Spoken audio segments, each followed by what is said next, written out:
most spectacular remains of the ancient world. It was a land ruled by elite leaders, pharaohs. They built immense tombs, many of which still stand today. Their mummified bodies and ornate death masks serve as a reminder of their riches. This is the familiar story of ancient Egypt. But the rich and powerful were a tiny percentage of the population.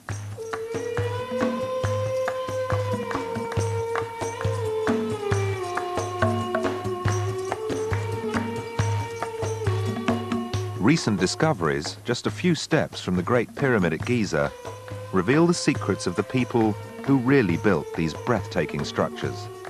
This is the first time that we know something about the common people, the ordinary Egyptians who built the pyramid.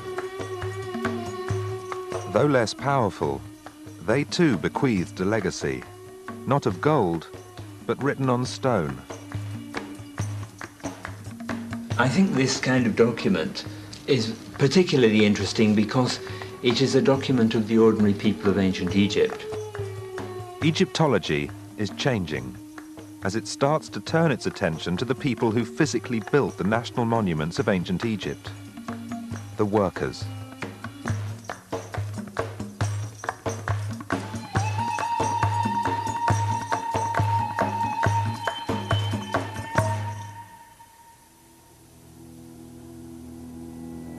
The River Nile.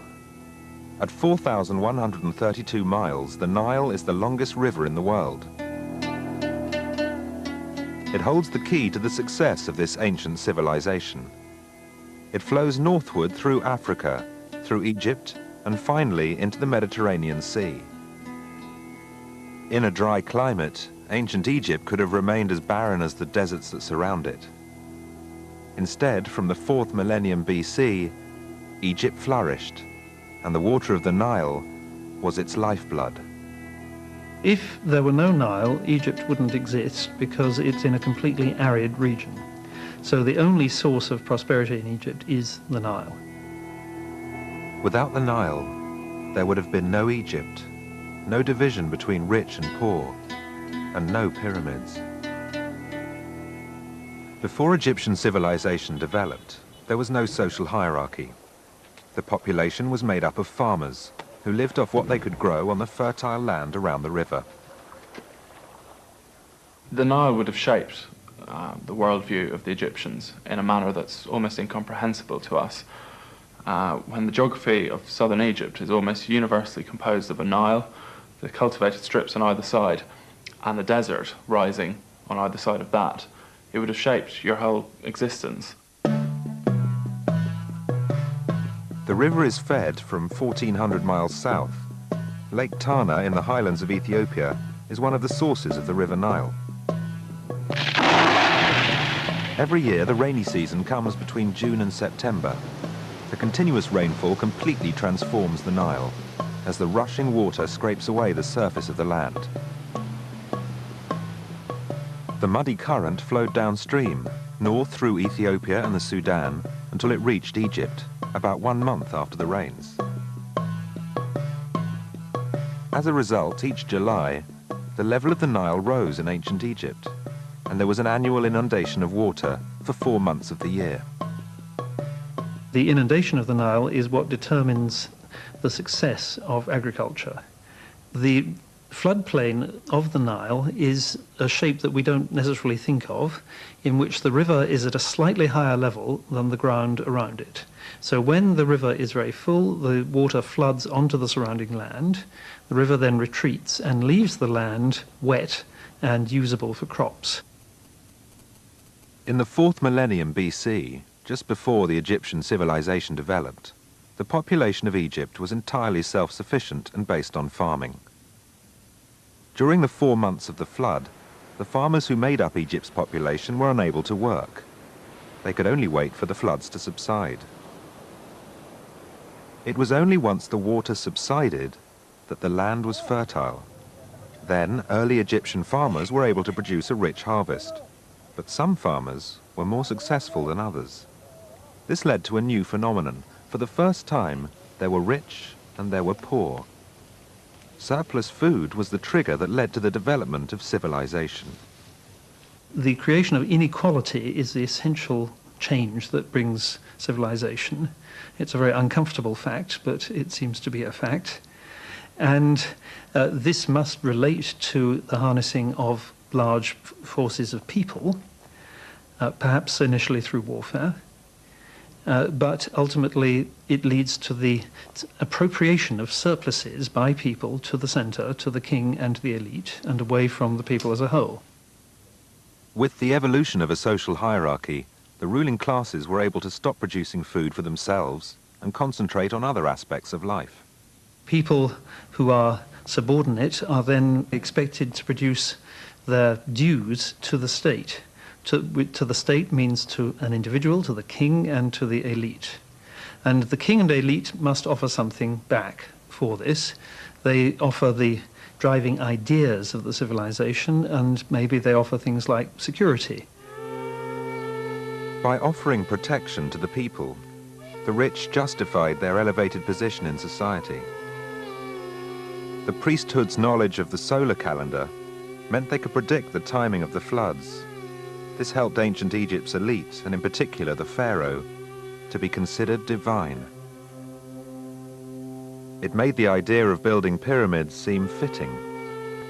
The largest of them all, the Great Pyramid on the outskirts of Cairo, is a gigantic structure made up of nearly 3 million stone blocks, each weighing at least 2.5 tons. It is the height of a 40-story building, and in ancient times, with its point covered in highly polished smooth limestone, would have been seen for miles around. But the Great Pyramid is not just a stone mountain. Inside is a complex of corridors and chambers.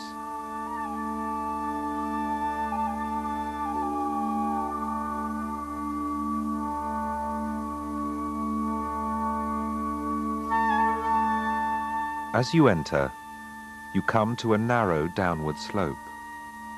Eventually, an upward slope appears, leading to the Grand Gallery. The corridor narrows even more as it moves towards the largest room in the pyramid.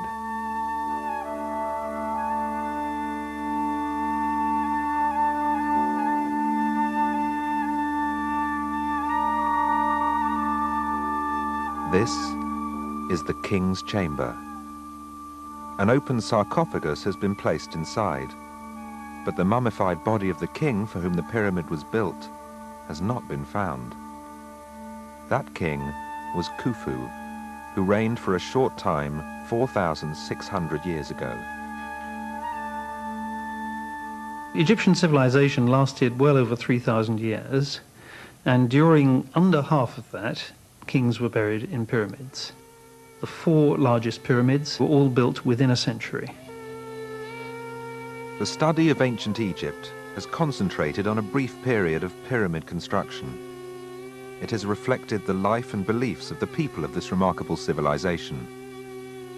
There is no clearer evidence of these beliefs than in Cairo Museum. Here is a collection which speaks volumes about the rich in ancient Egypt: the mummies.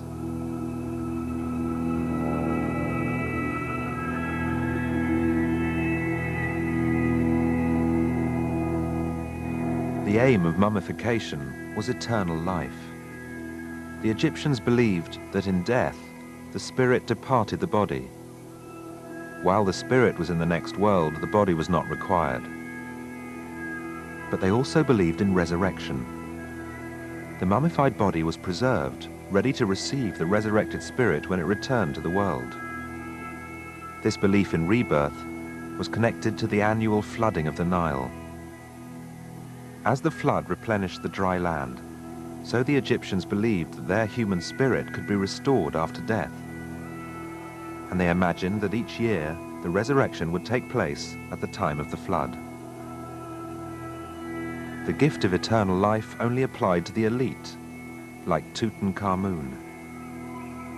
And it was not just adults who were mummified. Even the unborn babies of the rich were preserved for immortality. These tiny coffins contain the mummified bodies of 2 baby girls, their umbilical cords still attached. If, as archaeologists believe, these are the children of Tutankhamun, it would explain why they were treated to such a grand burial. These incredible artifacts have told the well-known stories of life and death for the rich in ancient Egypt. But the lives of the majority of ancient Egyptians are yet to be uncovered.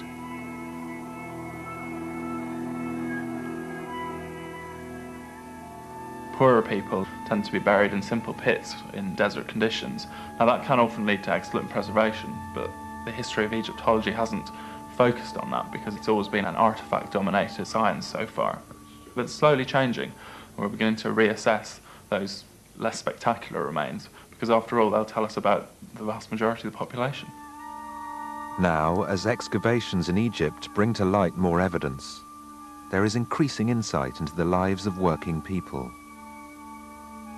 And because it is largely those people who physically built the monuments of ancient Egypt, it is possible that in discovering what life was like for the lower-class Egyptians, there may be a clue to how the vast monuments of Egypt, including the pyramids, were built.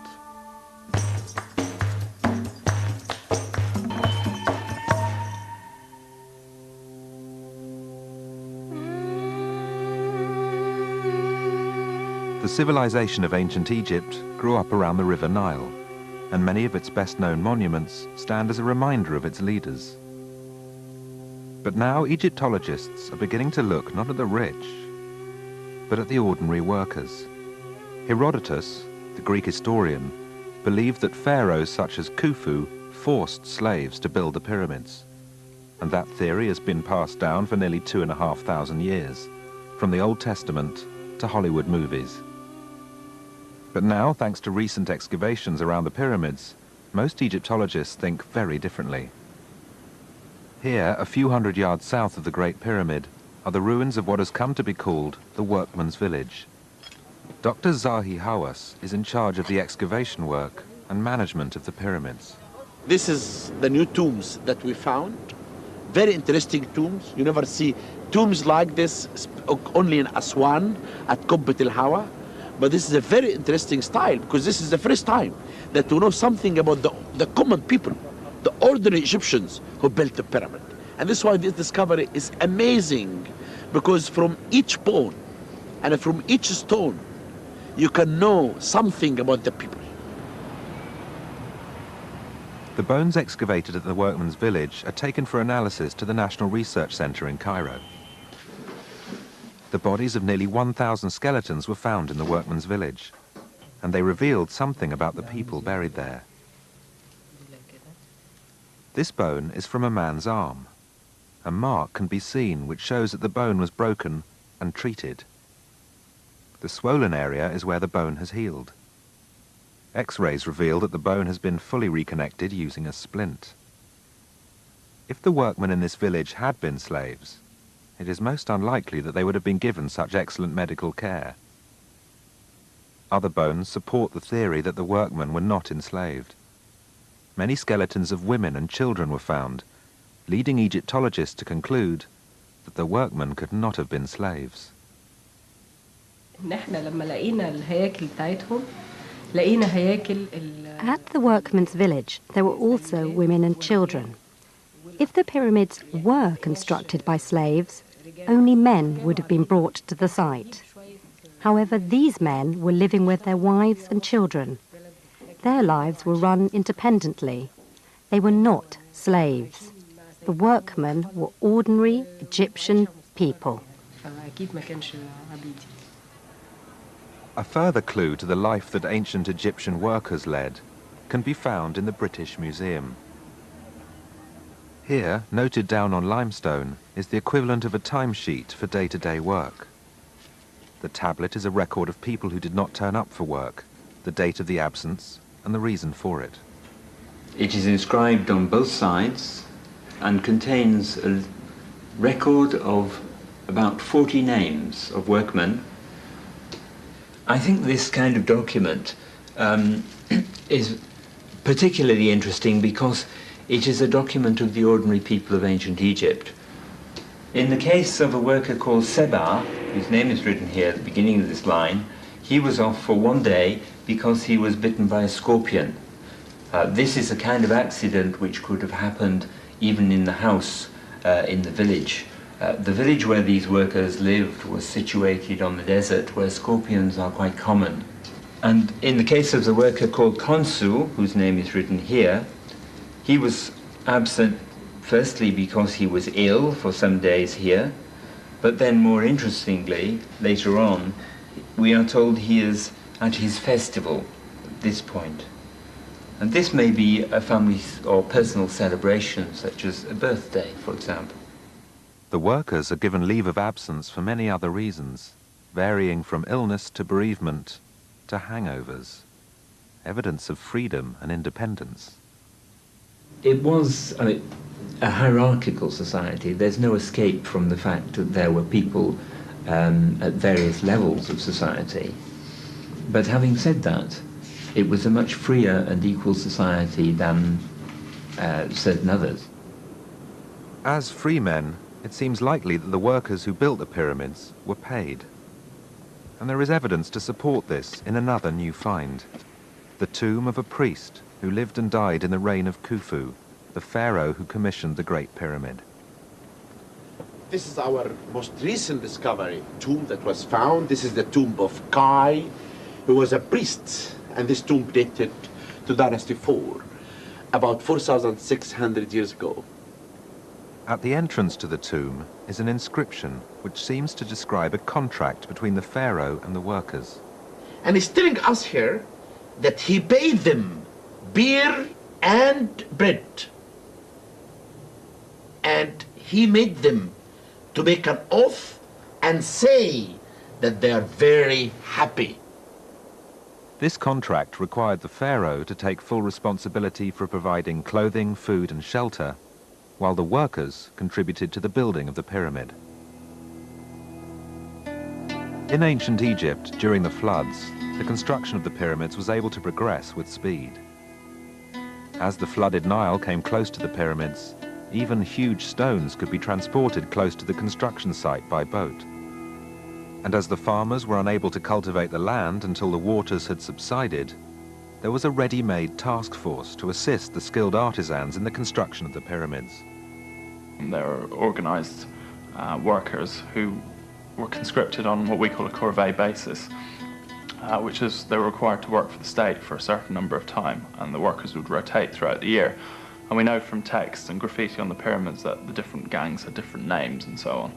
Now, obviously, in a situation where the Nile and its adjacent agricultural land is being flooded for several months of the year, that does free up a lot of the population, the working population, skilled labour, to work on state projects. Though the building of national monuments was a year-round process, requiring highly skilled artisans, architects and engineers, for a few months each year, the labour force was boosted by the impossibility of farming. And for that period at least, the area surrounding the pyramids was almost a city in its own right. People underestimate the type of organisation that would need to build such monuments. Not only do you need the labourers to cut the stone, transport the stone up the Nile and put the stone in place, so a lot of that's heavy labour. You also need skilled labour of the type used in, say, the chambers within the pyramids, or to finish off the casing blocks on the outer faces of the pyramids. But you also need this whole support staff. You need administration, security, you need bakers, brewers, people supplying food, people bringing water to the work site, equipment. You'd possibly have physicians there working on people's injuries. This whole mini community would have built up around the pyramid. Slowly, a picture is emerging of the range of people who lived in ancient Egypt.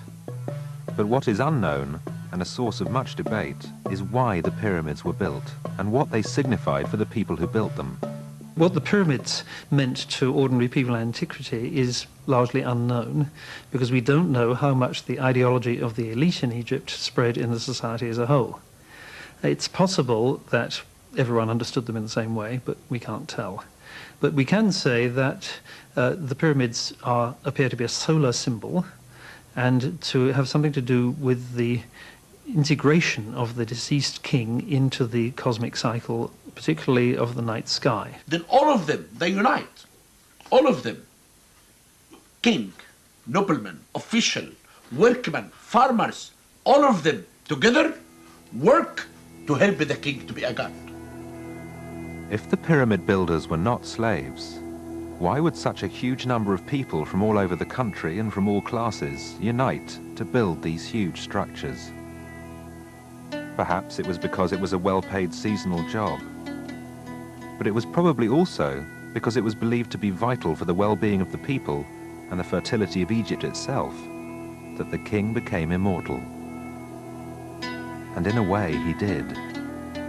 5,000 years later, we're still drawn to his extraordinary tomb. I think it's two things that bring every generation that comes into the world becomes fascinated with ancient Egypt. On one hand, you have the sheer incomprehensibility of the whole thing. The fact that they're building these pyramids and these massive monuments of stone that would be logistical nightmares to build now. Why are they building these? People want to know. Why are they cutting these tombs into the rocks and filling them with these wonderful gold objects? So that's one side of it. The other side that comes through when people learn a bit more about Egypt is simply how human the society is and how close to ours in a way, how little has changed sometimes.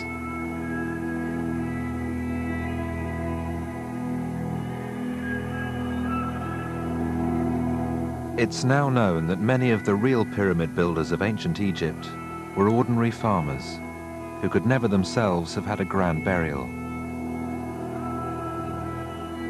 But while modern man is still so full of wonder at the sight of these remarkable structures, almost impossible to construct even today, these workers, too, will never be forgotten.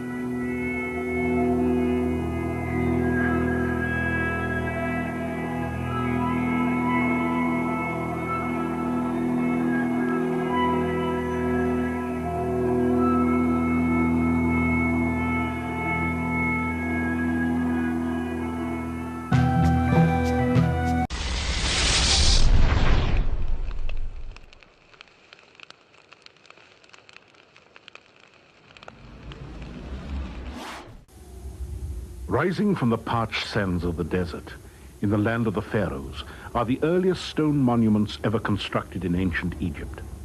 Though shrouded in antiquity, they bear an eerie resemblance to another famous landmark built 2,000 years later. If an advertiser wants to sell his goods and give them a high-class feeling and make them seem classic, or if a bank wants to seem reliable, or if a university wants to seem respectable, the ideal thing to show is a fluted column, preferably in rows. And the idea of the fluted column is really seen as at the basis of European civilization. And when we think of the basis of European civilization, we think of Greece, we think of Athens, and we think of the Parthenon with its rows of exquisite columns. Now, the Parthenon was built about 2,500 years ago, and these columns, which we're walking through now, were in fact built about 2,500 years earlier still. So they're twice as old as the Parthenon. For one maverick historian, the resemblance is no coincidence. He thinks the ancient Greeks owe a debt to Africa for their cultural heritage. If he is right, the history of Western civilization will need to be rewritten. But is he? Generations of school children have been taught of the glory that was Greece, of a white civilization that gave birth to cherished notions of democracy, philosophy, and science. But is it true?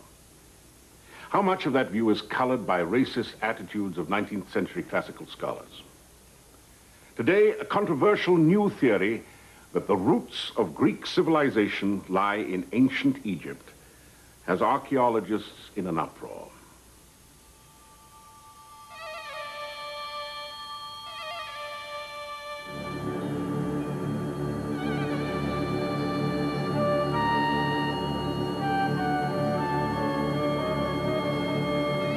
What forces converged in prehistory to inspire the genius of the ancient Greeks? Who forged the destiny of Western civilization? In his book, Black Athena, Martin Bernal of Cornell University contends that the seeds were sown in Africa and the Near East long before the arrival of the Greeks.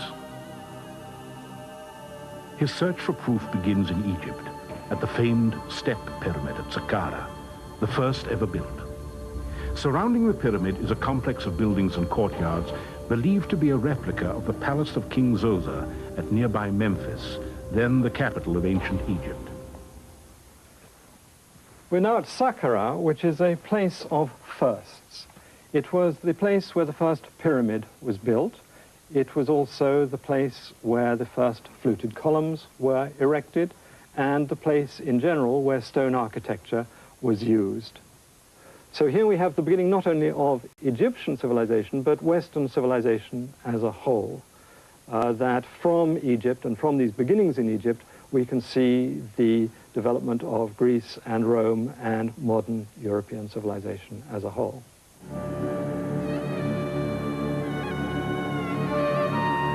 17 centuries before the birth of Christ, Egypt ruled an empire that stretched from the Nile to the Euphrates.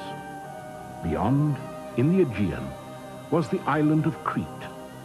Here, the empire of the legendary King Minos was reaching its zenith, while at Mycenae, the earliest roots of Greek civilization were taking hold. Connected by a vast network of trade routes, ships plied the seas laden with the treasures of the ancient world. Bernal believes that during this time, the Egyptians and the Phoenicians attacked the palaces of Crete and colonized the Aegean. Bernal's colleague at Cornell, John Coleman, is currently excavating the ancient city of Halif. An expert on the prehistory of Greece, he has found little to support the theory of an Egyptian invasion. Personally, I don't believe that Greece ever was invaded by Egypt. There are very few documented instances of invasions of Greece, and we have no real evidence that in the form of, say, Egyptian language or Egyptian script, hieroglyphic, for instance, to suggest that, in fact, the Egyptians ever did come to Greece in any numbers. Despite his critics, Bernal is intrigued by evidence that the Egyptians did control the Aegean.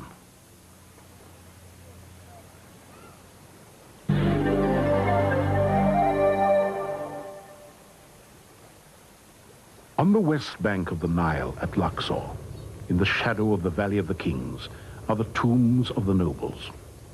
Buried here are the most powerful men in Egypt next to the pharaoh.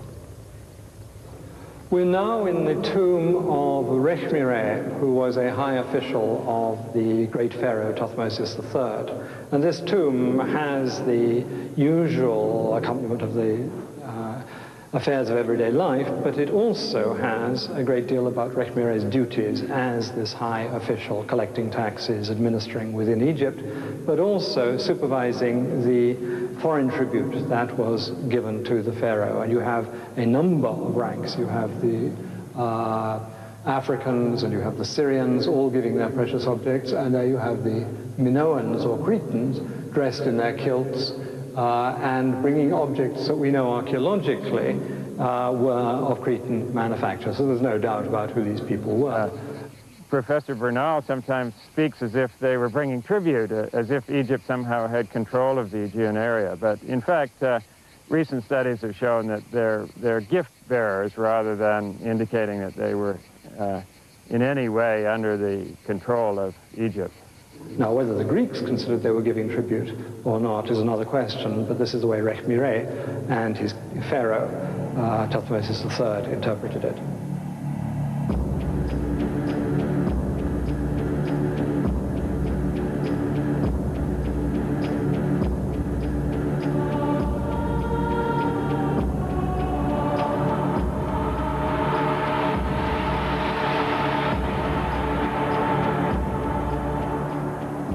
While Bernal clings to the notion of invasion and domination, he insists it is not critical to his theory.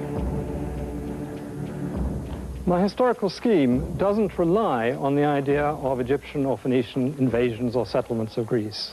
What I argue is that Greece is permeated with Egyptian and Phoenician influence because of contact over a period of more than 2,000 years.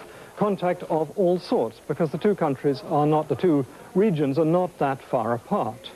To take an analogy, Greece is about as far from Egypt as Japan is from China, and we would be very surprised indeed if we found that Japan had no Chinese influence, but in fact it is full of Chinese influence. That's not to say that Japan is a mere reflection of China, but that you cannot hope to understand Japan unless you realize its Chinese roots in that way. Similarly, I think we should not do as the classicists have done and try to view Greece in isolation without seeing its outside roots.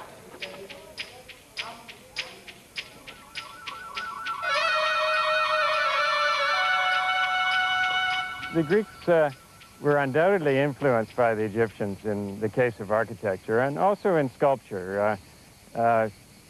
One obvious example is the large Ionic-style buildings that are found in eastern Greece and the eastern Aegean, such as the Temple of Artemis at Ephesus, with its forest of columns, which resembles the Hippo-style halls of Egypt. But as for all other things, the Greeks tended to transform the ideas that they gained.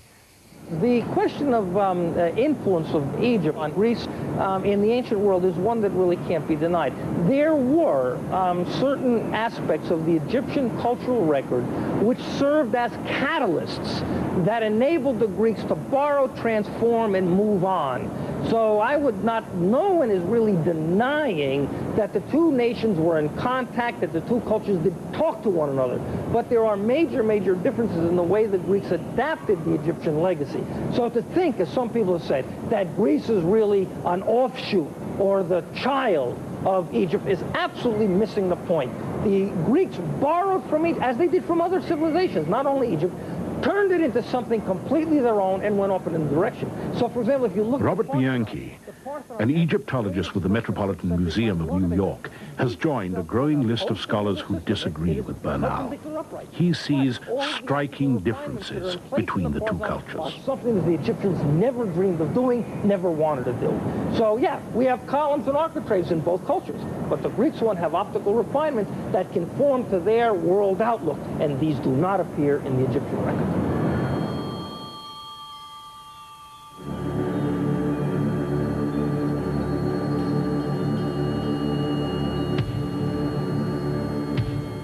The Great Pyramids of Giza are the most durable relics of the ancient world. The final resting place of the pharaohs, they testify to a fundamental tenet of the Egyptian faith, belief in the afterlife.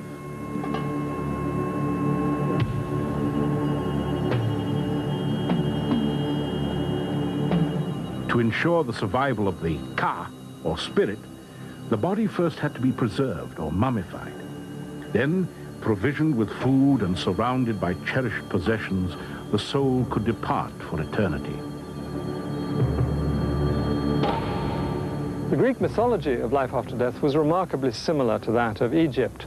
The key shift is crossing a river by a ferry, which is a very Egyptian image for the way in which the dead travel. There was also the field of reeds, where the upper-class Egyptians lived in blissful happiness after their death, and this is very similar to Elysian, or the Champs-Élysées you have in France, these happy fields where you live. Then you have the word for the occupants of this territory, which is the same in Egyptian and Greek, Makarios in Greek, Macharu in Egyptian. So you have a number of striking similarities. We have to understand that the Greeks, because they were using letters and words, were able to evolve an atomic theory. They were able to deal with invisibility. They were able to deal with how the universe was composed, what matter was all about. And that's a major, major difference. The Egyptians never speculated in that kind of rarefied way. This also holds true in areas of religion. Whereas, for example, the Egyptians believed that the body had to be intact in order to be reborn, the Greeks, on the other hand, would allow the bodies to be cremated. This is a heresy to the Egyptians because the body was now destroyed. But it's interesting to note this may not reflect deep cultural differences, because in the United States today, people use mummification, whereas in Western Europe, they use cremation. You have this, this total difference in approach to the dead, which may reflect something about American society's materialism as opposed to Europe, but there's not much in it, and yet you have this fundamental difference in disposal of the dead.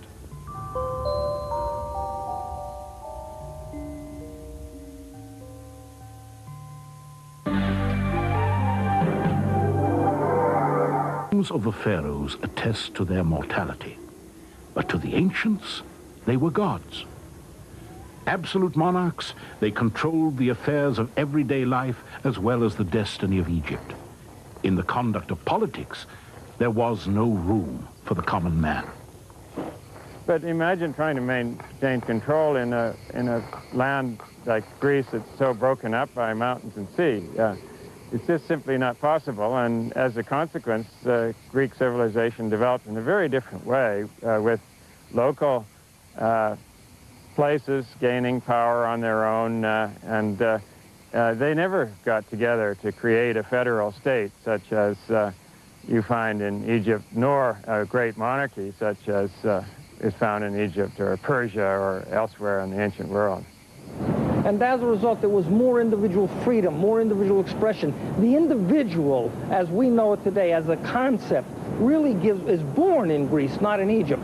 Someone, myself included, I guess, would be really out of place in Egypt in a nonconformist kind of way with the way one dresses or has clothes or a hairstyle.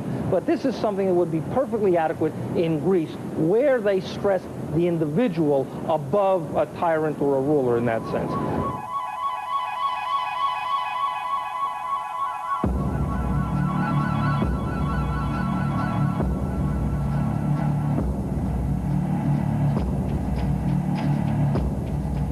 Even in the Egyptian art, there was no freedom of expression. These paintings, breathtaking though they are, were not created. They were executed according to the dictates of the pharaohs. Artists painted what they were told, not what they saw.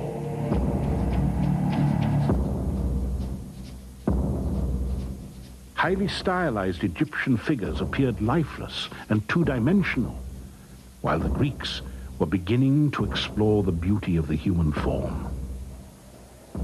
The Greeks already begin to explore the body beautiful. The Greeks begin to be more naturalistic, more anatomically accurate, rather than stiff and rigid. And these two differences are also reflective of the differences in culture. Egypt was always a totalitarian regime ruled by a pharaoh. Greece was a democracy in which human beings and human thought counted. And when you look at an Egyptian statue and a Greek statue, you see that the rigidity of the Egyptian statue is the rigidity of a totalitarian regime. The naturalism of a Greek statue is a manifestation of the democratic principles that we know the Greeks formulated.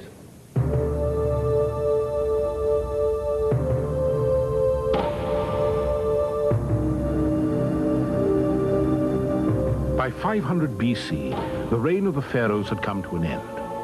Did the human spirit rise from the ashes of a dying civilization? Or did the Greeks invent themselves?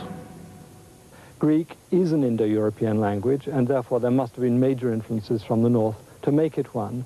On the other hand, there are an extraordinary number of elements of Greek language and other aspects of Greek civilization that are not Indo-European, and I believe these can be very plausibly explained as coming from Egyptian or Semitic. The undeniable fact is, of course, that Egypt did play a role in the formative development of Iron Age Greece. That is to say that Egypt and its cultural traditions formed a catalyst whereby the Greek achievement was able maybe to get a spark and then develop. But what we have to understand is they are fundamentally different civilizations. Let me give you a case. Backed by the archaeological record, most modern-day scholars agree with Robert Bianchi. Now it remains for Martin Bernal to prove his case. My fundamental claim is not that Greece is a reflection of Egypt and the Levant. Clearly, it's a very different and independent culture. On the other hand, I believe it's impossible to understand Greece without seeing the depth of Egyptian and Semitic influences upon it. And this is what classicists have tried to avoid. They try to minimize something that I believe is absolutely central to the formation of Greek civilization.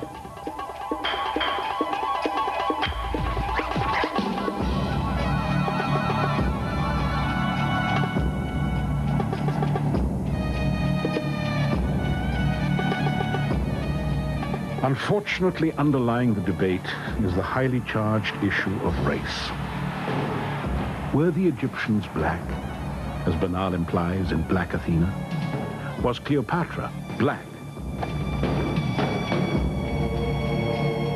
Was Cleopatra black? No, she was olive-skinned. She was a Greek. She was the Queen of Egypt, and her family had ruled Egypt for 300 years. But we know she was a Greek because the family was incestuous for 300 years. And so we're pretty sure about her bloodlines. Interestingly, the Romans tried to make her appear to be an Egyptian, but there's no question that she was in fact a Greek, and therefore the idea of her being black is not on. The Egyptians regularly depict themselves in fairly light skin tones, and though it was surely a mixed population as generally recognized, I doubt that the term black is appropriate. The word black is now used in a very wide sense to cover a whole lot of people who are only of mixed African descent. And certainly the Egyptians, if they were to go to Mississippi or had been to Mississippi in the 1950s, if they had wanted a cup of coffee, they would certainly have been refused.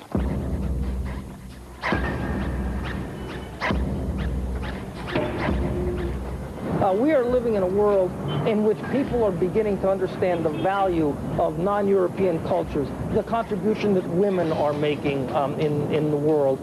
And if we're going to become picky and start to argue and nitpick about he's black, he's white, he's this and that, we are losing the entire focus of the humanities, and we will quibble today instead of being able to live in a more enlightened society that recognizes individual difference for what it is, but preserves and bequeaths to our children and our children's children those characteristics of civilization that we deem worthy of preserving.